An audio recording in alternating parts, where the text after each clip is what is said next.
giving you useful and practical tips to help you make more money selling travel. This is the Art of Selling Travel Podcast, and here to guide you through it all, your host, Glenda Beagle. Well, hello there, and welcome back to another fabulous episode of the Art of Selling Travel Podcast.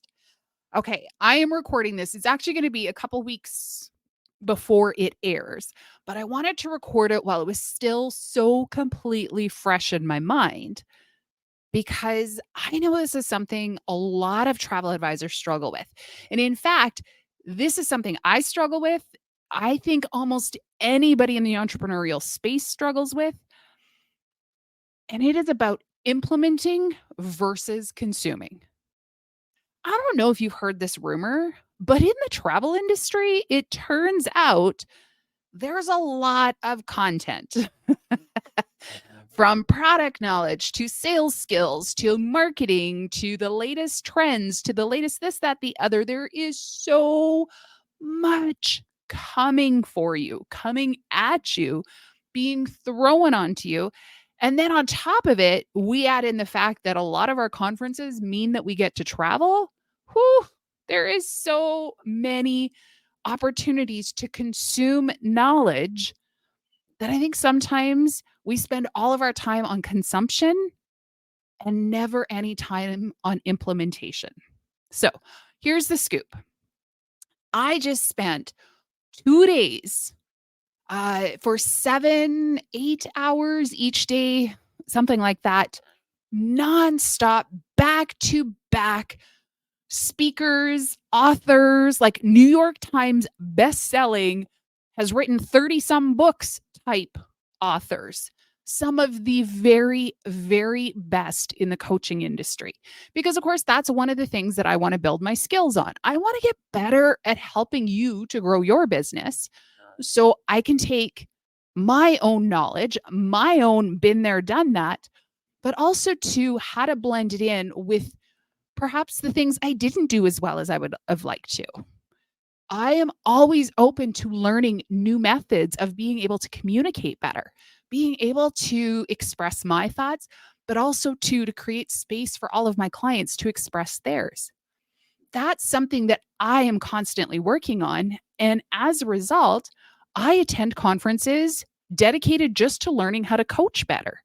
That's above and beyond everything else that I do in my day-to-day world and the conferences that I take for other things. But here's a big epiphany that hit this time. One, okay, so in fairness, I have learned I cannot conference and Amazon at the same time, especially when it's authors. I have to be honest, I celebrated that this was like my cheapest conference ever because I only ordered one book. I kid you not, in September of 2022, I attended a conference. It was a 5-day conference. That made my brain explode. 12 hours a day for 5 days. And I bought like 32 books over the course of that 5 days. Yes, my name is Glenda, and I buy too many books.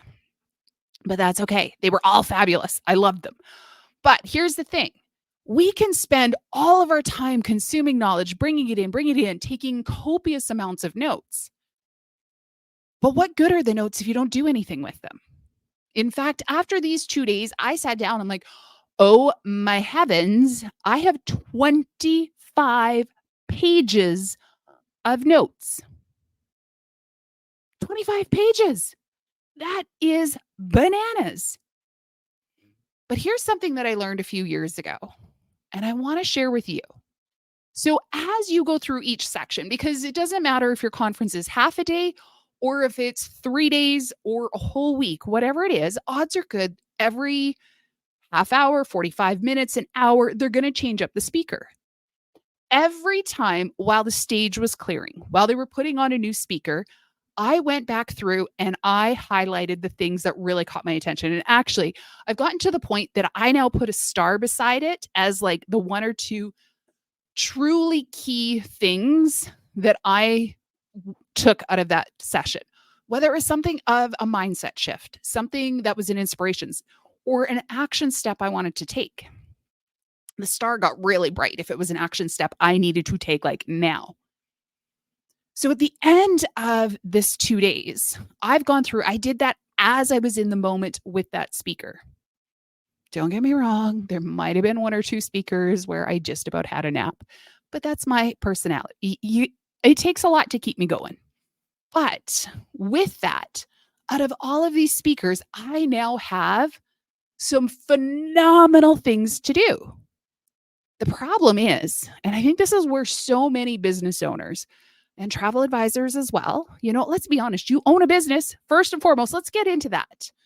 You own a business. If you were an independent travel advisor, agency owner, anything of that nature, you are in business. You own a small business.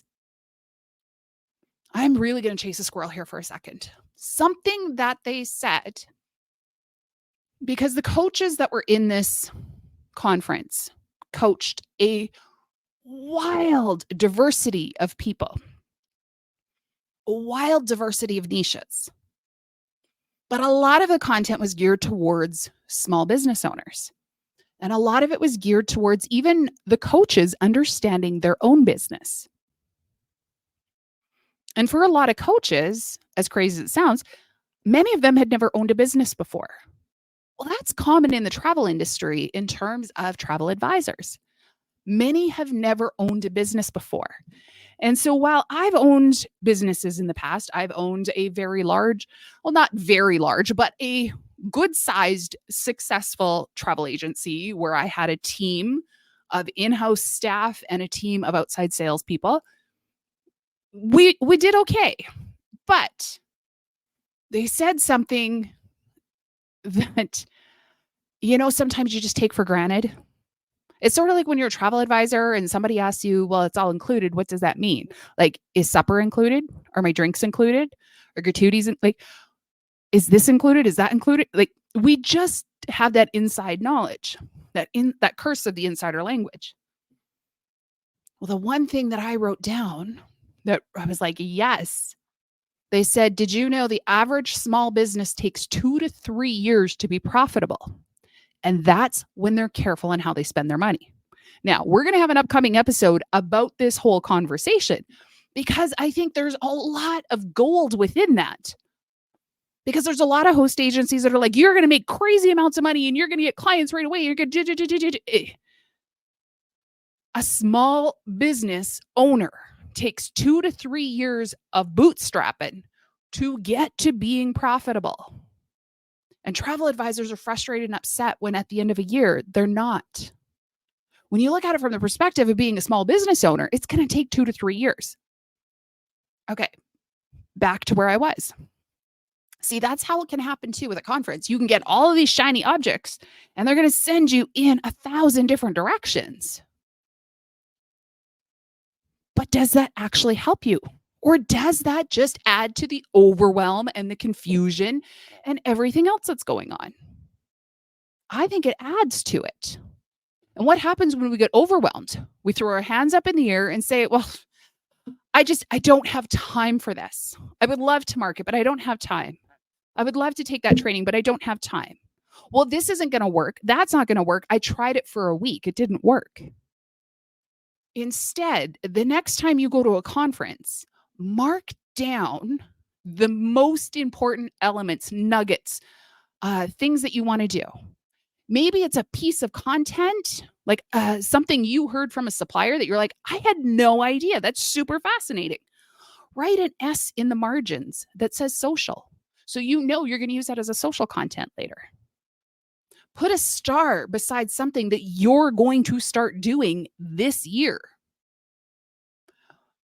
Mark in the margins what are going to be the most important elements. Then I want you to go through and I want you to pull all of those out into one piece of paper.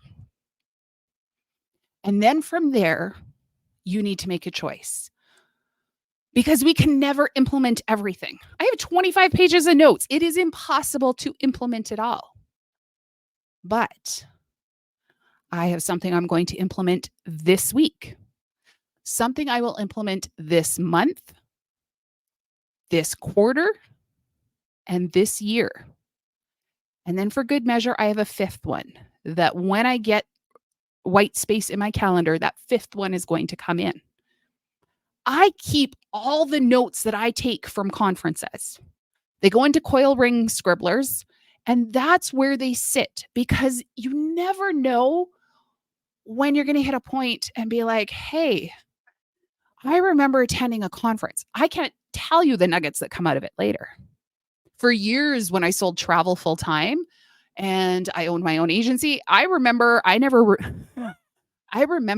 remembering to take an actual notebook with me. So I would use like the pad of paper that the hotel gave, that 6 pages of paper with no lines on it. So you had to be really creative to make sure that you didn't like go in a rainbow shape and hook it back around like a big old horseshoe. Now I take an actual notebook with me and I write those down, and then I keep them. In fact, I actually have some notebooks that just go from conference to conference to conference. But it's not just about how much can I consume. Instead, it's about consuming to deciding what I'm going to implement. And I am going to tell you, if you do not decide what you're going to implement within 24 hours of the conclusion of the conference, you're not going to implement any of it. It goes on the one-day list. One day we'll get to it. When I have time, I'll get to it. One day it'll happen. Trust me, it doesn't. All that's going to happen is you're going to book yourself to go to the next conference. You're going to sit down at the table and be like, oh, right. I remember somebody talking about that. I still haven't got there. I'm going to do it this time, only to repeat the cycle. It also has us signing up for conferences we don't need to be going to. It has us signing up for conferences that we haven't determined before we even go what it's going to take to get a return on investment. We love to chase shiny objects in the travel industry. We absolutely love it. My question for you is, what are you going to implement? Because if you don't put it into practice, where's your return on investment? Yes, I am a speaker and I go on stages. In fact, over this next year and a bit, I'm going to be doing some amazing stages. I am thrilled with where I get to speak and the topics I'm going to be presenting. We're going to have a blast where I get to come and see you in person. Or you can come see me, one or the other. But when I'm working through what I'm putting together on my presentations, I'm not just doing it to entertain you for 45 minutes for a breakout or a half hour on a keynote or whatever it is that I've gotten. I'm not just there to entertain you. I'm going to try, because I'm definitely going to be more memorable if you have a good time. I don't want to be the speaker that puts you to sleep. I want to be the speaker that falls asleep. Same thing. But I want to make sure that the content that I'm building out is going to be something that applies to you and something that you can actually take action on. Before you book your next conference, decide, where are the areas of my business that aren't as strong? Where are the areas in my business that I could really improve on? Because without that knowledge, you may or may not get a return on your investment. But either way, at the end of the day, when you go back to your hotel or you drive back to your home or whatever it is that you're doing, I want you to look back at those notes before you go to sleep that night. And I want you to choose 5 things you're going to implement.